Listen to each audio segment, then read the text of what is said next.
வியாழக்கிழமையும் பூச நட்சத்திரமும் சேர்ந்து வர்ற அன்னைக்கு நம்ம எல்லாருமே எதுக்காக ஓடுறோம் அப்படின்னா கர்மா கர்மா கர்மா. அப்போ கர்மாவின் பிறப்பு தான் நம்ம. கர்மானா என்னென்னா தொழில்.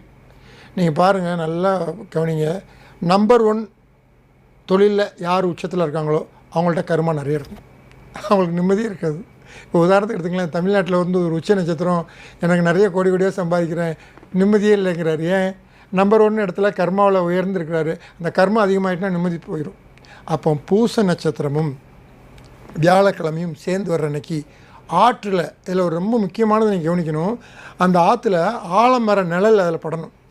இது மோஸ்ட்லி கிடைக்குமா அப்படின்னா, நெல்லை மாவட்டம் பாபநாசத்தில், பாபநாசம் கோயிலுக்கு முன்னாடி இருக்கிற ஆறில் அந்த ஆற்று இதில் ஆலமர நிழல் படுது. நீங்கள் ரொம்ப தேட வேண்டாம். இல்லை வேறு இடம் உங்கள் கிராமத்தில் கூட இருக்கும். ஆற்றுல ஆலமர நிழல் எங்கே படுதோ அங்கே நீங்கள் பூச நட்சத்திரமும்